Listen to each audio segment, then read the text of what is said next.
All right, thank you. Recording is in progress then. All right, so let's get started. Carol was nice enough to introduce Kelly and I to all of you. Hopefully you know or who we are, hopefully. Kelly, let me go to the second slide. So I think as Kelly said, right, this is kind of, all right, that's going to drive me crazy. I'm going to keep doing that as we progress through this. I forgot to take off the 5-second thing. This is going to be a high-level overview, right? So we're going to talk currIQūnet and all the different components that are part of it. It shouldn't take us the entire time today. We were kind of hoping we would have a little bit more developed within the sandbox associated with program review and some of the others, but we're still doing some work on those. So we will we'll get to it. We'll show you what the sandbox looks like. Kelly's actually going to go through and demonstrate how someone goes through that curriculum process. If you haven't been to one of the sessions that Kelly does specifically on the step-by-step way to create a new curriculum, course outline and record, or to modify it, please make sure that you get to one of those, particularly if you're in the cycle right now, right? So you got to make sure that you get that done. So we are going to do trainings, right, Kelly, over the next 3 weeks?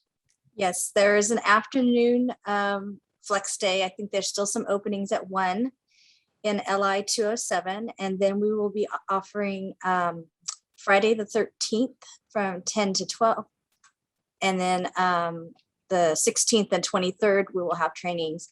An email should be coming out from professional development probably the beginning of next week, and with all the details. All right, thank you, Kelly. Appreciate it.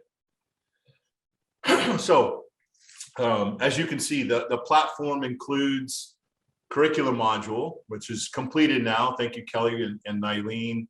Tremendous work on getting this implemented, and all of the old curriculum moved over, and even the curriculum was in that lousy other system which will remain unnamed, right? It's like that thing from, you know, like Baltimore or whatever else.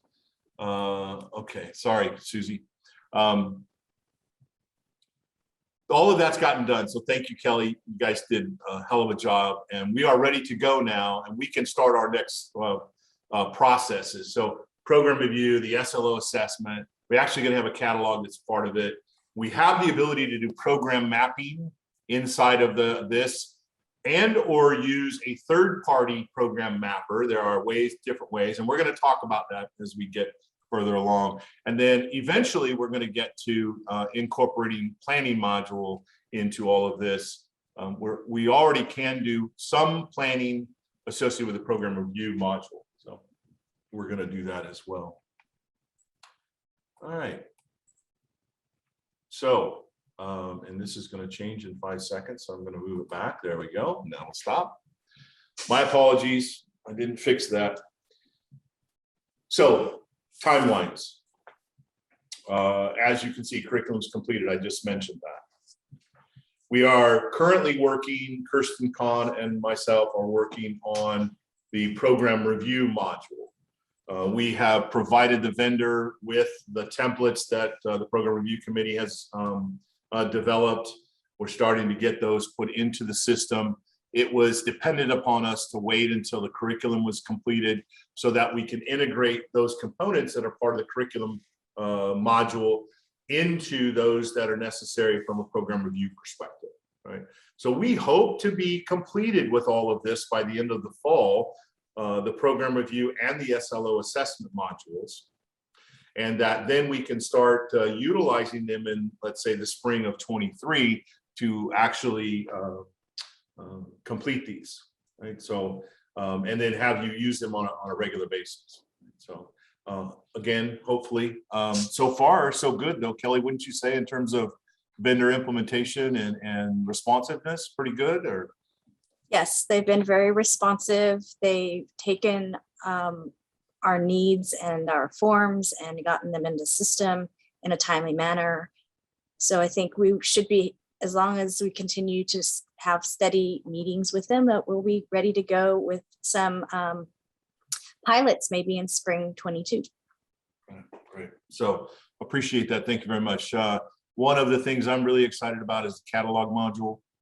We are going to show you, Kelly and I are going to go through, and Kelly, like I said, is going to walk you through the actual website and talk to you a little bit about the first module, which is curriculum. And then as we get further along in this, we're actually going to show you some examples of catalogs from other colleges that are currently utilizing the currIQūnet system. And then some examples of the way in which some colleges have implemented a mapping process from in course sequencing to mapping for a guided pathways kind of display. And we'll show you a couple of good examples that we might follow at some point, but obviously we still need to have some conversations, collaboration with our guided pathways group and our curriculum group as well. So, and then hopefully by this shot probably, I'm sorry, I should say fall of 23 on the planning, not fall of 22. But that's a module we still need to consider as part of what we do. So, any questions so far? I see some stuff in the chat. Okay. All right, there we go. Great. All right, thank you. All right, Kelly. So I'm going to go to the next slide and then go back and go forward, and hopefully it'll not do what it's going to do here. And it did it anyway. Okay, sorry. Hopefully now it'll stop. All right, Kelly. Okay, so in order to go ahead and get your login information for currIQūnet, you can go to the faculty and staff page on our website. And when you scroll down to the middle, you'll see a link for the currIQūnet production site. When you click the login button, what you're going to want to do, no, the blue one down below, Dawn. Here? Yes, that one, yes. When you click on that, it's going to ask you for your email address. And then you're going to, so you're going to put in your school email address, and then you're going to ask to forgot your password. So when you do forgot your password, then it's going to ask you for your email address, and then it's going to send you an email to reset your password. And then once you reset your password, you'll be able to log into the system. All right, Kelly, you want to go ahead? I'm going to stop sharing. You want to share your screen and then do a quick run through of a. All right, I'm going to stop my screen and make sure you can. Yeah, you can. All right, Kelly, take it away. Let's show them what it looks like. Okay, so here we are, the faculty and staff page of our website. Go ahead and click there. And then scroll down, and there's currIQūnet. So for what you're going to do is you're going to click on that login, and then you're going to say forget your password. So, but once you get your password and you can sign in, you're going to land on the curriculum main page with your proposals. So I'm going to tell you, if you are a new faculty member, you're not going to have anything in my proposals. And if you have been, we're working in the old currIQūnet, you will have proposals here. You should have proposals here. But this is where you're going to land for anything when you log in. And then if you have any actions to take, they'll be in the approvals tab up there. I'm not going to go into much more into the system because we want you to attend the curriculum training session to get more information. Again, we will be having an afternoon flex and 3 additional sessions in the coming weeks. So Kelly, there's a question about the password. Is the password separate from our regular password for FCC email? Yes, it's not single sign-on at this time. I mean, you can make it the same password that you use for everything else, but it's not single sign-on. Not yet, or are we thinking about it or not? I'm just asking a question in general. We're discussing it because there are some pros and cons of to who can then have access to the system. Right. Okay. So even if, I just say this, even if you have already logged in right? And you don't remember the password. If you click that forgot your password, it'll send you a new one. You go in and then set your new password based upon what you'd like it to be. And again, I'm going to suggest that you utilize the one that you use for your regular authorization to the network, right? So that you can remember. Is it possible to add a link to the currIQūnet onto my portal so I can access in my favorite apps? I believe it is. We just haven't requested it yet because seriously, Kelly just finished like getting all of this completed like a week or so ago, and even the last couple of days we're doing modifications. So Alan, what I'll do is I'll put in a request for an icon to be added to the My Apps within the portal. All right. So Debbie Aki asked about approvals on previous deleted courses and courses already approved. Should I just ignore those for now? Okay, so yes, if you received a notification in an email in the last few days, and it says that it was taking action in the summer from May until July, just ignore those emails. Those, because they're no longer in your approval queue. It was part of our migration. And so anything moving forward, then yes, I would look to take action on those unless it's something from like Nylene or I are working on. We're still doing some deletions. So we're still cleaning up a few things. Okay. Okay, let's see. So, should I give you back the screen, Don? Yeah, that's fine. But let me add one more. Will any of those future training sessions be virtual, or will they all be on site? They will all be on site. Okay.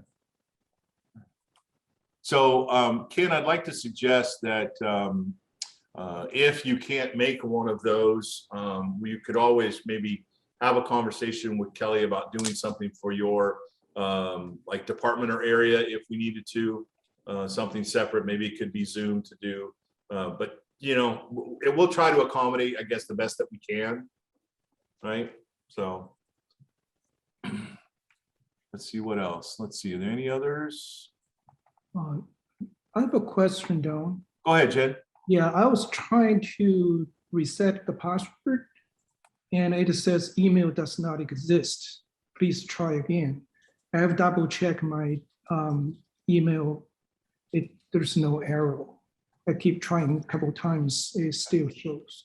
I don't know, it was just me or any other people in the room has experiencing this. Jen, I'll check your email and send you an email regarding what you need to do.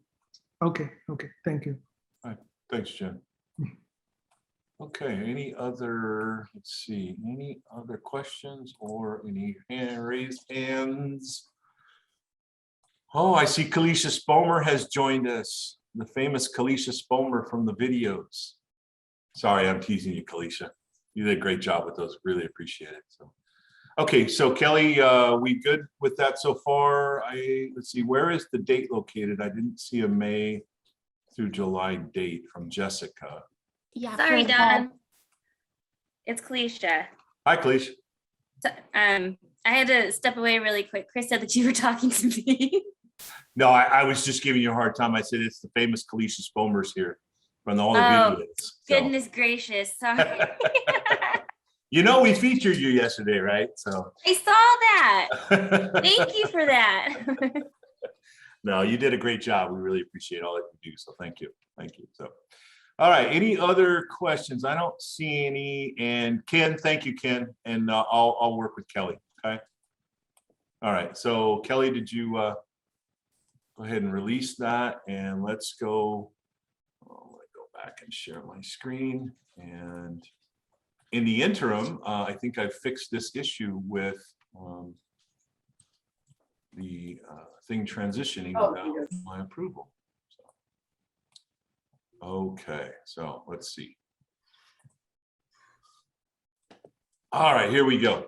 All right, so Just like, maybe you do or don't know this, but similar to the eLumen environment, we had a public-facing site for eLumen, and we'll have the same kind of thing for currIQūnet.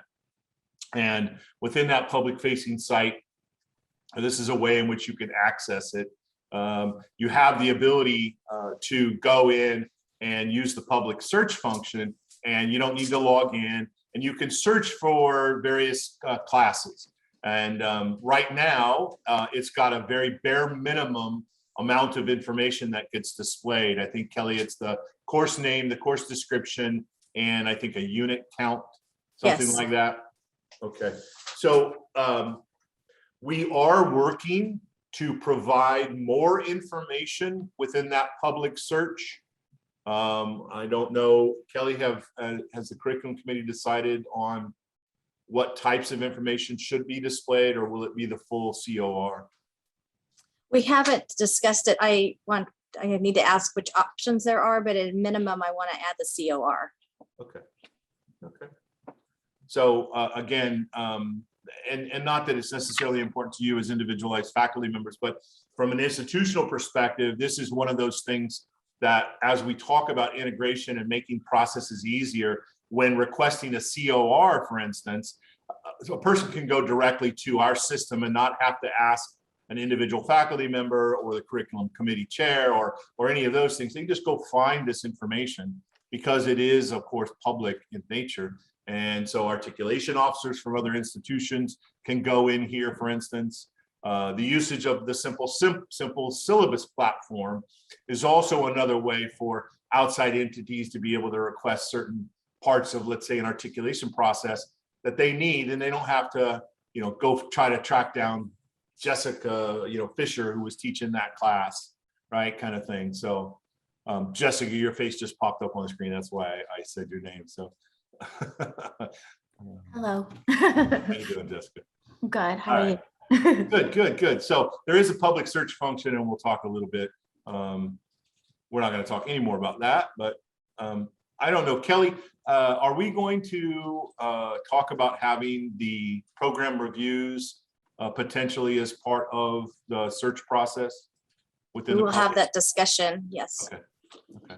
So no decisions have been made about those kinds of things. So we'll discuss that with the curriculum committee and probably with the academic senate as well. So, okay, so let's get in here and talk about what this thing does, and actually the kind of beauty of the integrated platform and having these different modules or aspects of work within the same system is that you get a familiarity or similarity in the way in which you approach these, right?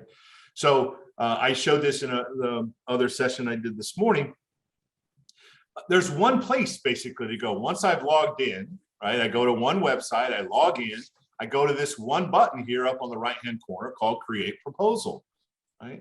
And so in this Create Proposal process, we're going to have, right, several different types of things that we can do. And so I'll go back one screen real quick, but you see this proposal type area. I click that down arrow, and when I click that down arrow, I have various things that I can do within the system, right? And so, of course, at the top of that, which is kind of the primary driver, obviously, of everything we do, is the course outline of record and the associated process with curriculum development. And it has modification, and it has some of these other things, right? And so we'll see that, and then below that, we're going to see the program review process. Well, after we see the actual program development from a curriculum perspective, and then program review, and then the SLO assessment, and then eventually, right now, you might even see the catalog part of that, and whether or not you have permission or not to do certain aspects of these things, right? It's all based upon permissions, right? And so if for some reason you have access to, let's say, a certain portion of the catalog that you need to develop, then we can provide you permission potentially with that particular part of it so that you can work on it and then submit it. And all of this, like everything, has workflow associated with it. Kelly works on developing the process, identifying department chairs, and then discipline faculty. And then as submission processes work, right, they go to different levels.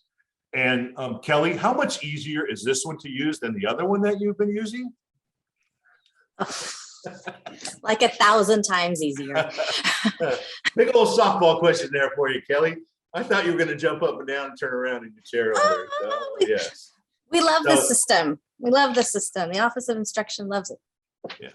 So we are very happy with the process and the progress that we've made with them. And like I said, we've got program review. We're going to have SLO and assessment as part of this. We're going to have unit planning. We're going to have catalog. Right? So all of this gets integrated in, and it's going to help us to become more efficient. We're going to be able to capture information more effectively and display information more effectively. Right? And again, it gives you one place for you all to go to try to get these things done. So next is catalog stuff, Kelly. So you want to run the show here and pop out to, let's say, Gavilan or one of these other ones. You okay with that? Oh, let me get that going. You want to grab that those links? Yeah, they're not pulling. Oops, sorry. Let me see if I can get them. It won't let me do it that way. And I keep hitting the button. You want me just to go ahead and go to it? Yeah, I think that's going to work better. It's not allowing me to copy it to send it out to All right. the website. So are we seeing Gavilan College, everybody? Now we're seeing your, Okay, let me reshare. Reshare screen one, Gavilan College. There we go. All right. All right, so this happens to be catalog, and this is just one example of the catalogs that are currently part of like the currIQūnet environment. This happens to be Gavilan College. They have similar setups, so as we walk through these, you're going to see they look kind of similar to one another. But they also have all aspects of the catalog in here: policies and procedures, the academic integrity, right? So what we're going to focus on is, where is it? was at the top. Programs. There we go. Sorry. Okay. And so they have a way for us to display all of our academic programs. If I go into accounting, for instance, right, it has ways for us to display information about the accounting. We can do it by the degrees, right? This happens to be an associate's, and then they have a certificate. And then it outlines or shows the various business core courses, additional requirements, recommended electives, numbers of units, right? All of this information is basically coming out of that program development that you all do from a curriculum perspective, right? And if I'm saying something wrong, Kelly, say, hey, that's not right. Oh, you're doing fine. Okay, great. So this is just one way in which this kind of thing can be displayed. And we're going to show you Butte College in a minute, which has some really cool stuff in it. But in this particular case, again, we can click on the courses. And again, we're just displaying the information that comes out of the course outline and record in this format. And so you can see theirs are not hyperlinked really to any one thing. This is kind of, in my opinion, a very minimal type of display.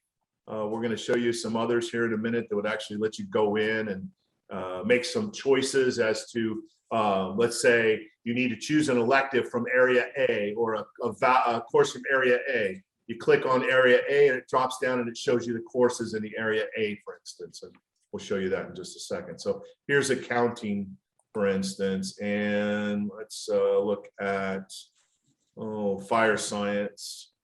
They have the same kind of concept here, right? They have a certificate, shows you what their learning outcomes are, the required courses, and then a description of them,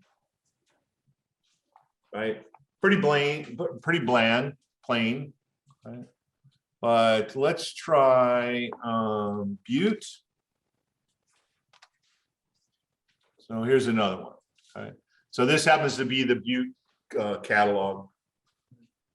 And so again, you can see it a little bit differently. We've got a little bit different information on their menu or front page. They actually have their academic calendar in here as well. Kelly, where am I going? Academic program types and requirements.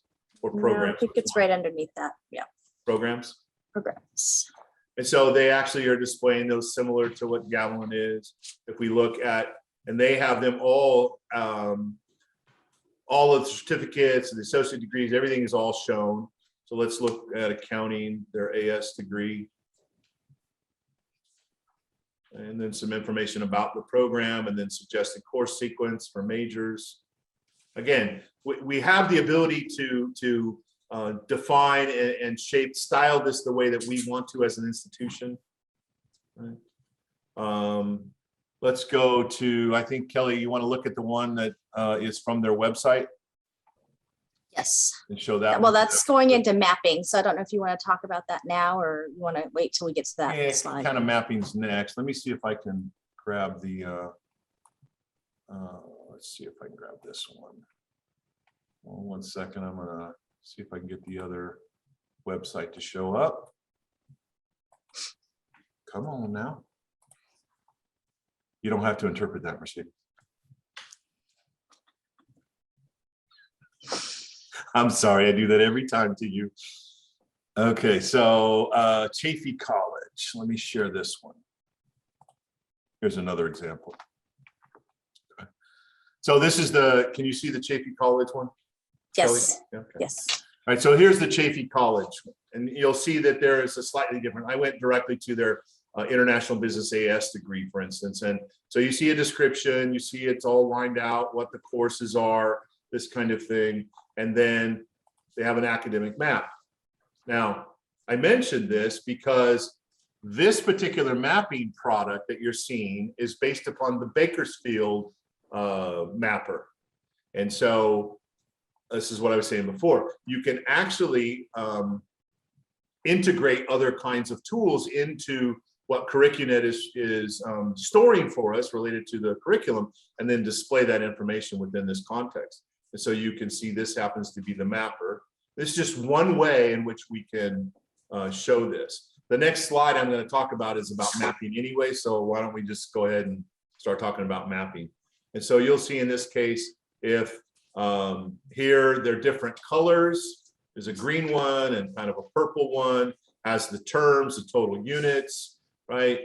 In this particular case, I can click on one of these boxes and it brings in the information about the class, the lecture, these kinds of things, that it's an elective, right, against the sequencing of color as to what it is it's doing.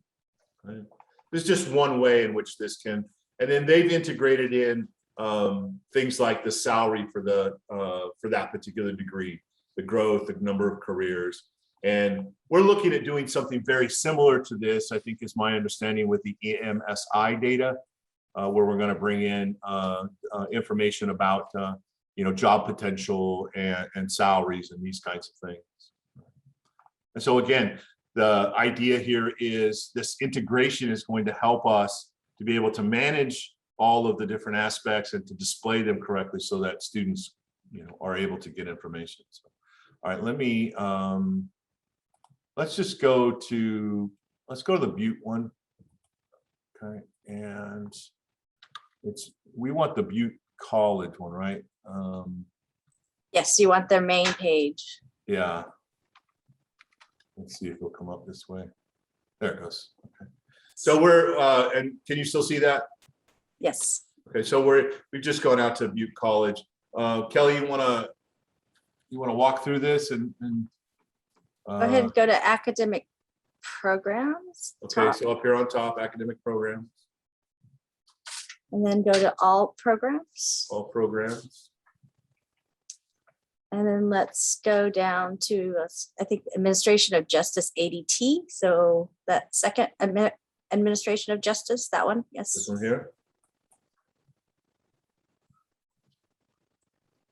And so before we proceed, I just want to remind folks that, again, so this information, obviously as you all as faculty make changes to your programs and to curriculum kinds of things, it takes a lot of work to take that information and move it into, static environments like a website. Well, again, currIQūnet is going to give us the ability to display this information within the framework of our website without us having to worry about, doing the updates and these kinds of things, because as we make the programs active, they would be displaying, for instance. So as you can see here, information about the program.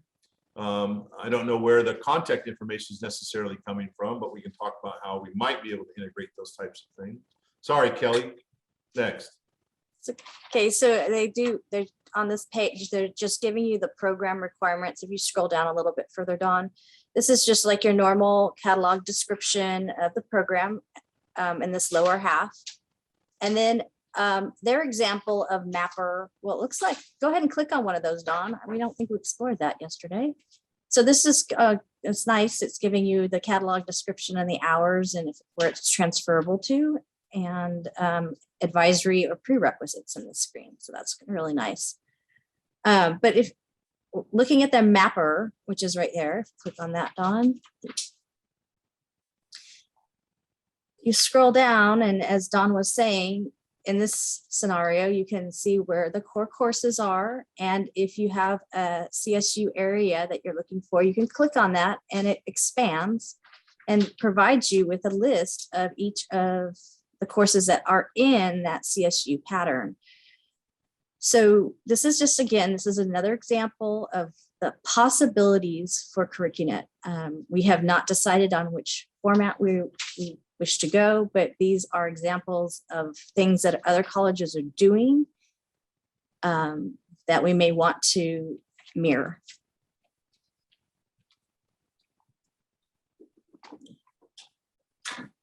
Okay, so again, just we just want to show you some of the things that are possible related to all of this. And let's see where we are. That's the mapping portion.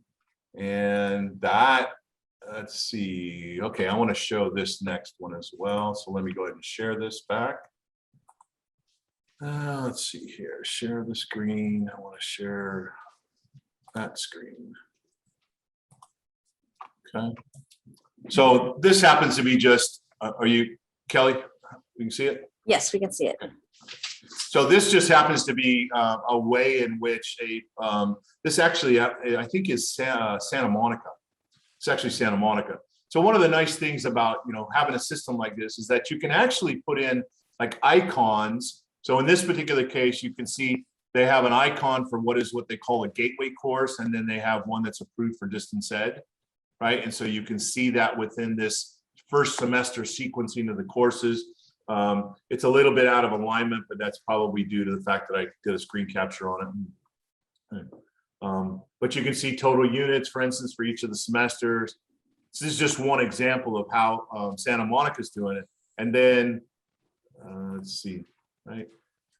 This is just a blown up version of it, but you can see things like, they say required elective course from list B below, right? And then you can go down and look at list B. And again, they have these icons. It's just one way of doing it, right? There's another one. Let's see here. One more. Okay.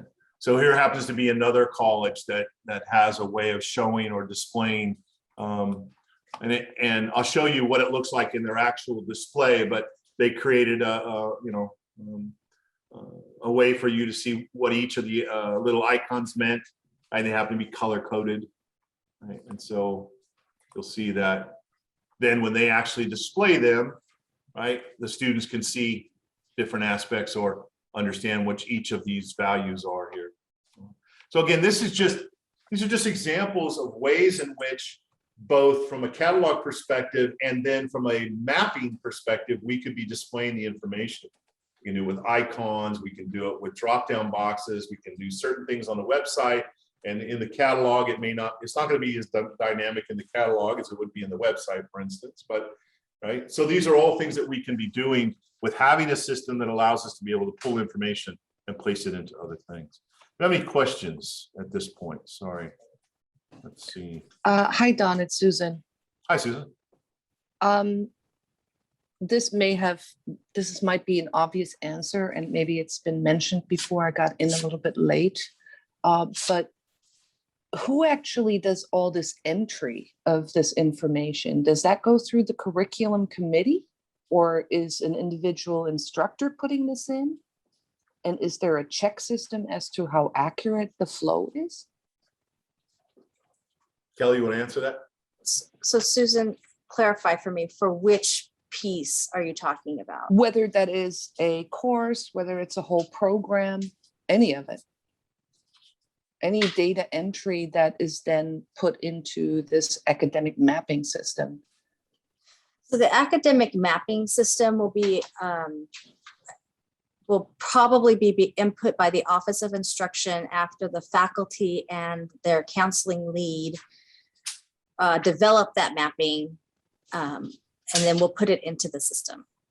And this mapping, the concept is to allow students to get a clear view of the academic goals or their degree that they're following. Yeah, it's a recommended sequencing of when they take which courses during which term. Okay. Thank you.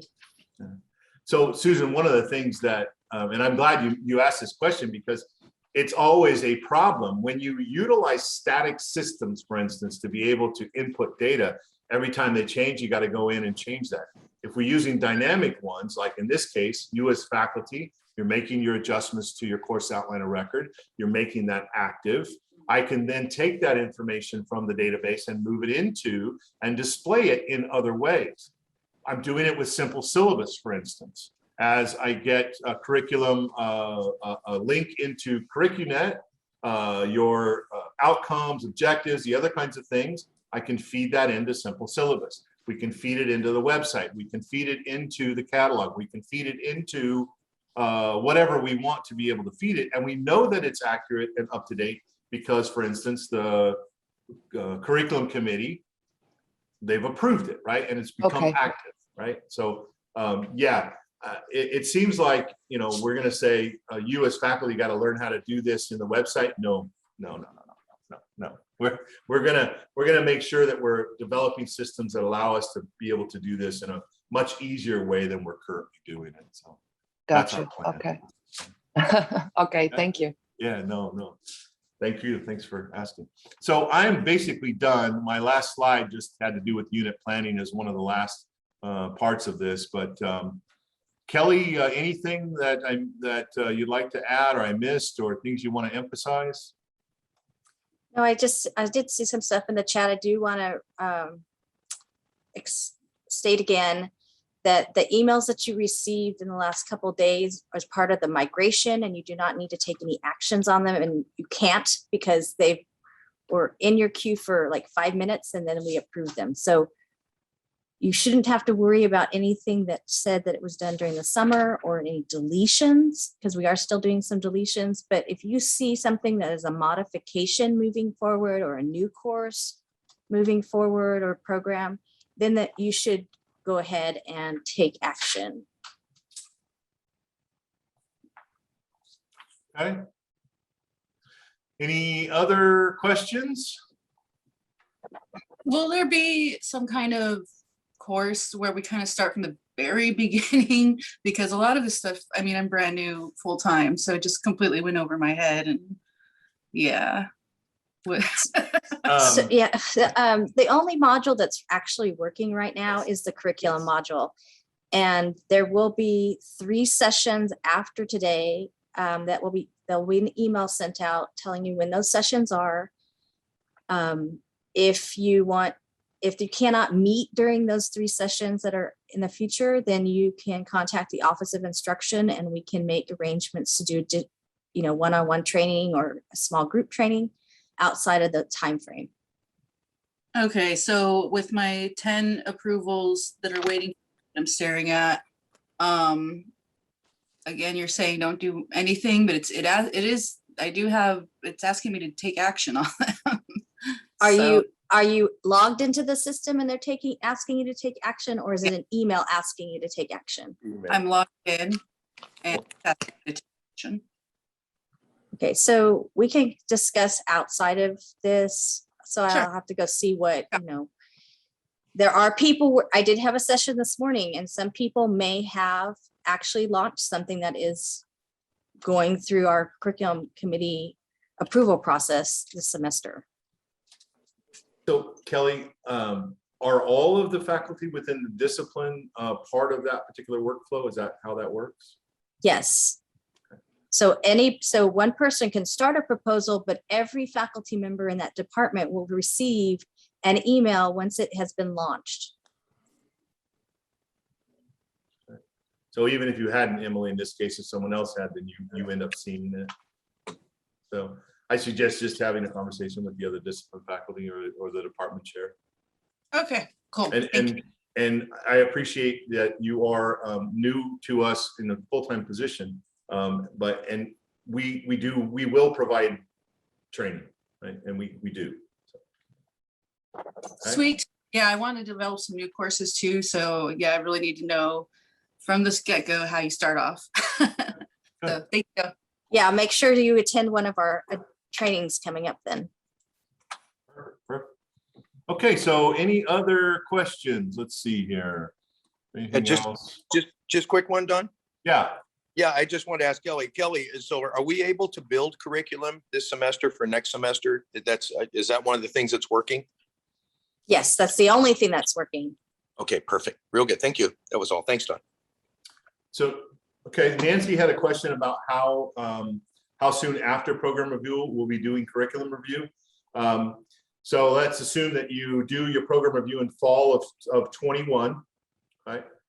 Your curriculum review or your curriculum process is then that following fall, right? So you have from the end of the fall semester 21, you work in the spring, you start getting ready, and then you do your submissions. And hopefully I say this right, it's due in 3 weeks after, Kelly, the beginning of the semester?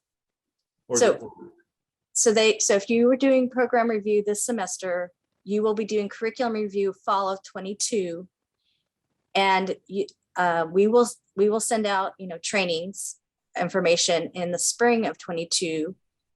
And then we will have additional training in fall of 22. And it's usually the due date is either the second or third Friday of the semester.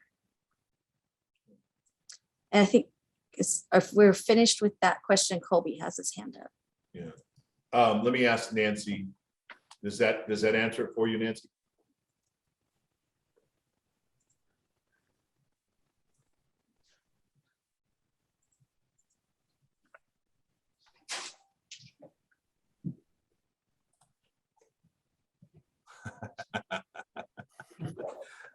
Thank you, John. Okay. Did Nancy answer? I don't see it in the chat.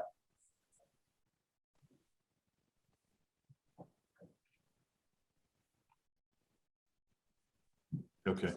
Colby, then Karen. Morning, Dawn and Kelly. How you guys doing? We're great. We're great. Good to Thanks. see you. Good. Sorry, this is did you- Nancy. I was distracted. I had a lot going on, but yes, my question was answered, I believe. So it sounds like we don't really need to worry about it until the spring. And then fall of 22 is when, I guess we should say, I mean, we still don't want to, procrastinate or whatever, but with the review, I just wanted to kind of prepare and know exactly what to expect. Don't procrastinate. Yes. Thank you. Thank you. All right, Colby, go. Hey, so could you guys just discuss the approval levels just really briefly? I know with eLumen, we were having problems when an originator would send out a curriculum modification or a new course. The email would go out to 15 faculty members.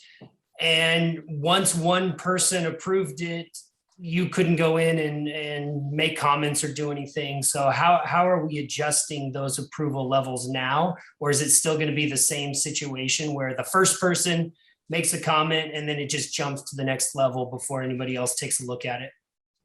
It's similar to the eLumen. They've changed their processes so that the originator role does not stay with the initiator of the proposal. And so at level 2, you all become department faculty review. And so when department faculty review happens, yes, anybody in your department, once they take that action, it's taken the action for all. So what I told people this morning in the curriculum training is to talk to your department, tell people not to take any action unless they are the ones who started the proposal. So I think maybe what we could do, Colby, to help with that is to have some guidance associated with those, and then we can provide that to folks. Right. So if you're a faculty member, you get this at step 2, unless you're the originator, don't take any action on it, kind of thing. With the expectation the originator would actually take the next step, right? So, but I have to tell you, Kelly almost every day comes in and says how much better this system is and how she's been able to move things forward with only 1 click instead of 10 for each one of the things that she's doing. So it's absolutely. And these database systems will be 100% better than what we did 20 years ago, which is try to figure it out all on a piece of paper. So even the old systems that we had are 100% better than what we used to do. So if you're new to this process, this is way better than what we did in the past. Agreed. I sat on curriculum for a decade and we were nitpicking commas and periods because, you know, that's what we had to do. Okay. Kelly, do you want to say something or let Karen ask her question? I just wanted to state that if somebody moves something forward and it's not really ready to be there, I can just easily move it back to the previous stage. Yeah. Level. So much. Thank you. Appreciate it. Karen?